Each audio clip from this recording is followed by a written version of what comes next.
we have very large differences on health care and on their ability to undo whatever budget we agree to through rescissions and through impoundment, as well as pocket rescissions.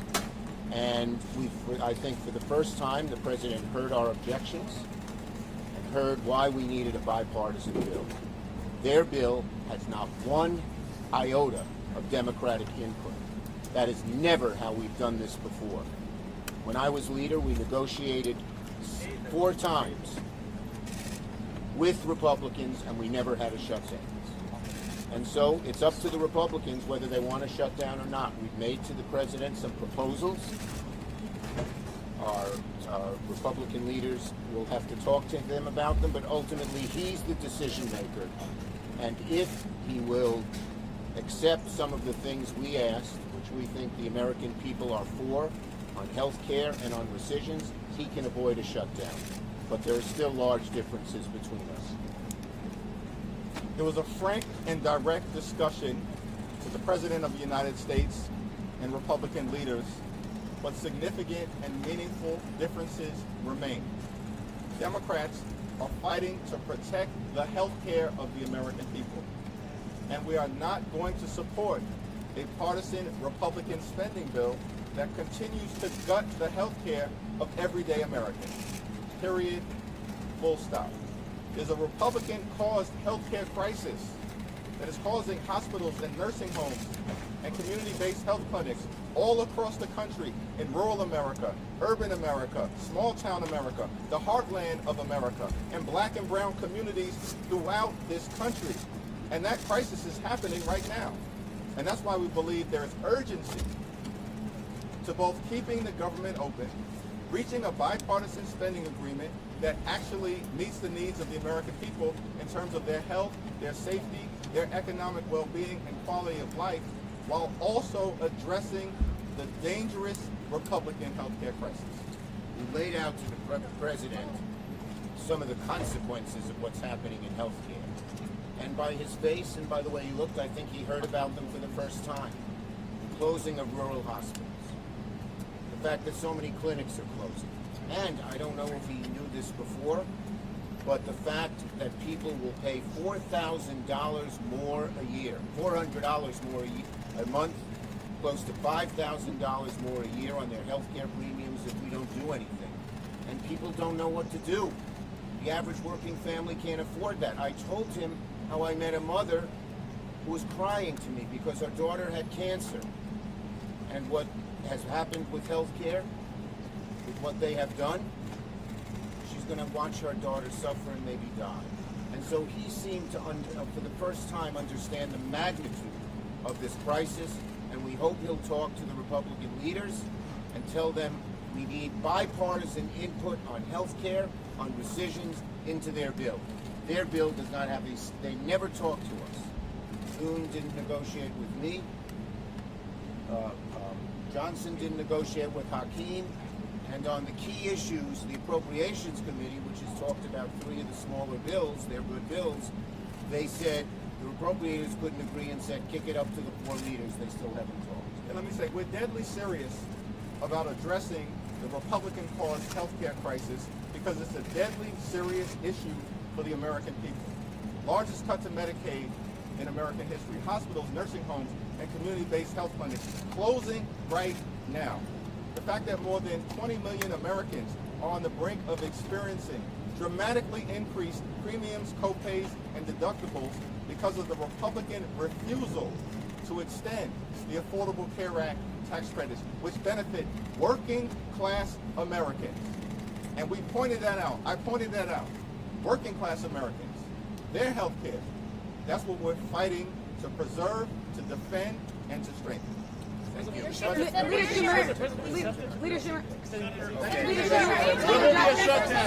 Shutting down to the people's government and all the essential services that come along with it. If you look at what Chuck Schumer has said in the past consistently, it's whatever our disagreements are, let's negotiate with them. Let's talk about them. Let's figure out a bipartisan solution, but you don't shut the government down. In other words, you don't put a gun to the American people's head and say, unless you do exactly what the Senate and House Democrats want you to do, we're going to shut down your government. That's exactly what they're proposing out there.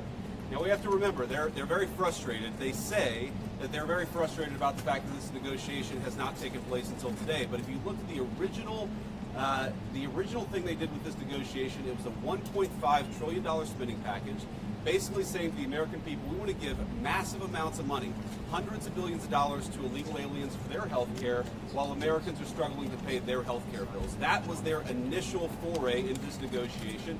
We thought it was absurd.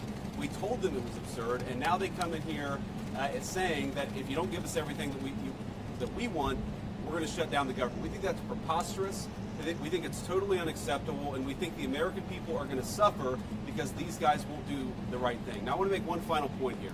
You will hear a lot from Senate Democrats, from House Democrats about the fact that American health care policy is broken. Well, we know that American health care policy is broken. We've been trying to fix it for the 8 months that we've been in office, but every single thing that they accuse about being broken about American health care is policy that Democrats have supported for the past decade.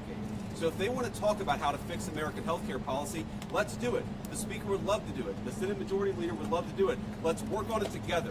But let's do it in the context of an open government that's providing essential services to the American people. That's all that we're proposing to do. And the fact that they refuse to do that shows how unreasonable their position is. I think we're headed to a shutdown because the Democrats won't do the right thing. I hope they change their mind, but we're going to see. I'll let the Speaker say a few words.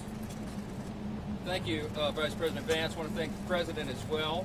They showed strong leadership today. They invited the 4 leaders over here because the President is operating in good faith, and he demonstrated that very well. The problem is that Chuck Schumer and Leader Jeffries refuse to acknowledge the simple facts. Let's review what the simple facts are. As the Vice President was saying, this is the common sense thing to do. This is the right thing to do. This is the simple thing to do. By way of review, the House is getting back to the way the regular appropriations process is supposed to work. 12 separate appropriations bills passed through the House Appropriations Committee, 3 off the floor. The Senate doing their work as well. All this in bipartisan fashion, by the way. They passed 3 bills in the Senate. Those bills don't match up exactly. So for the first time in years, since 2019, you have a conference committee that is being constituted between the House and the Senate. This is the way a bill becomes a law. They work out the differences. All this is happening in bipartisan fashion. The problem is we run out of clock. September 30th is the end of the fiscal year, so we need a little more time. So what we did in the Republican majority is the right, responsible, simple thing. A clean, continuing resolution, a short-term, nonpartisan continuing resolution. It's only 24 pages in length. Leader Thune has a copy if you want to see the exhibit. There's nothing partisan in here. No policy writers, none of our big party preferences, because we want to do the right thing by the American people and allow more time for negotiation. Now, there's a reason that Chuck Schumer and Hakeem Jeffries have come out here, stomped the feet, saying that they can't go along with this. They're trying to bring in extraneous issues. They issued a counter proposal. You should go take a look at what they requested. $1.5 trillion in new spending that is unrelated to the ongoing appropriations process. They wanted to, as you said, restore taxpayer-funded benefits. Okay, hard-working taxpayers in America. They want to take your funds and give that for benefits to illegal aliens. They want to restore that because we got rid of it. They want to prop up left-leaning media outlets. $500 million they threw in on top of that. $1.5 trillion on a 7-week stopgap funding measure. We're not going to do that. They know we can't do that. And we never have in the past. During the Biden administration, there were 13 threatened shutdowns. The Republicans in the minority did the right thing. We kept the government open. We're simply asking for the Democrats to do the same. Again, I want to thank President Trump for the strong, solid leadership. He listened to the arguments, and they just wouldn't acknowledge the simple facts. I want to thank the Vice President here for showing his leadership as well. If the Democrats make the decision to shut the government down, the consequences are on them, and I think it's absolutely tragic. We've never said that was a good idea. We never believed it is. And I want you to remember, when we voted in the House, we passed it out of the House. The House has done its job. We did that almost 2 weeks ago. Every Democrat in the House except one voted to shut the government down. That is the record. And don't forget it. As we've done. Vice President. This right here, ladies and gentlemen, is what we're talking about. 24 pages, continuing resolution to fund the government through November the 21st. I don't know where they're saying this is some huge partisan thing. This is something we do fairly routinely. And when the Democrats had the majority on 13 different occasions, they had the majority, President Biden was in the White House, we passed continuing resolutions to fund the government. This is purely and simply hostage taking on behalf of the Democrats. Republicans are united. House Republicans, Senate Republicans, President Trump. The House has passed a clean funding resolution to fund the government until November the 21st. It's clean, it is bipartisan, and it is short term. But it gives us enough time to finish the appropriations process, which is the way we should be funding the government. So Republicans in the House, Senate, President united, they've passed the bill. This is sitting right now at the Senate desk. We could pick it up and pass it tonight. We could pick it up and pass it tomorrow before the government shuts down. And then we don't have a government shutdown. It is totally up to the Democrats because right now they are the only thing standing between the American people and the government shutting down. We're all in favor of funding the government. And this is something that's been done routinely 13 different times by the Democrats when they had the majority. So to me, it's purely a hostage-taking exercise on the part of the Democrats. We are willing to sit down and work with them on some of the issues they want to talk about, whether it's an extension of premium tax credits with reforms. We're happy to have that conversation.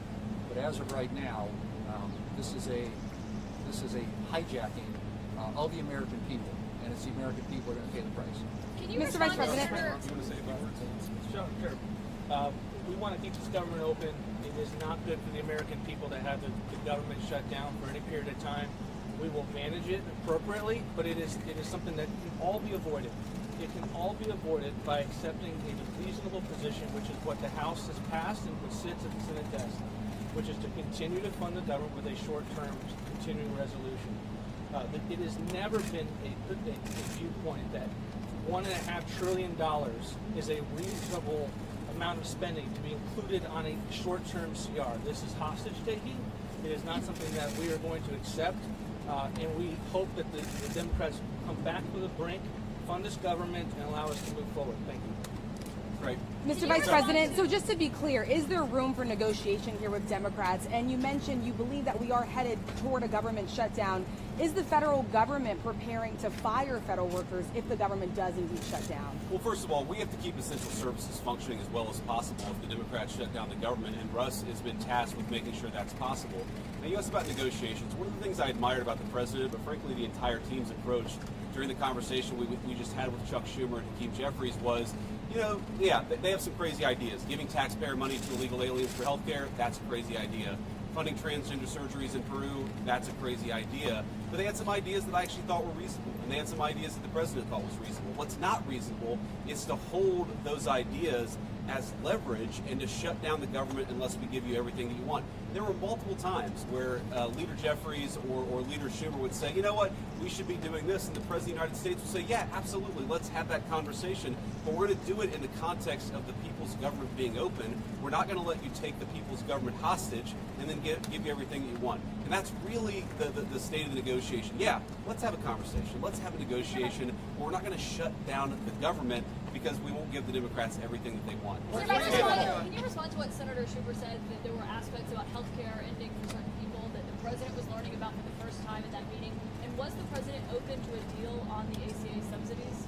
Well, I'm highly skeptical that the president was learning about it for the first time, thanks to Chuck Schumer. But what I will say is, look, we have put a $50 billion rural hospital fund into the big beautiful bill that we passed a few months ago, because we know that under Biden administration's policies, there are a lot of small town hospitals, a lot of rural health care that was getting shut down and that was struggling. We're trying to fix that problem. In fact, we're happy to work with Democrats to fix that problem.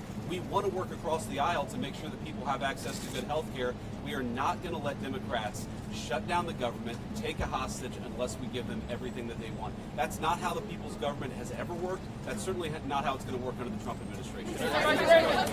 This is very important on health care. Their counterproposal, what Chuck Schumer and Hakeem Jeffries are demanding, is that they claw back the $50 billion that we put into the rural hospital support structure. They want to take that back. We're not going to do that. We passed that because we have to allow for that. Also, if they shut the government down, not only are troops unpaid, federal workers, and all the services that everybody relies upon, but the WIC program, the nutrition program, women, infant, and children, they will not get that program, will not be funded. FEMA won't be funded. We have hurricanes off the coast of the United States right now. This is serious business. You have telehealth, you have mental health services, all that's funded by the government would stop if Chuck Schumer and Hakeem Jeffries and the Democrats have their way. The Democrat shutdown would be damaging for the country. We can't allow for it. Hi, I'm Monty Torres with Fox 26 News on YouTube. Thank you for checking out our YouTube channel, where we have loads of great content for you to choose from. And while you're here, why not click on the subscribe button right here? That way you can stay in touch with all the latest breaking news, everything news related within the Central Valley. And thank you for watching.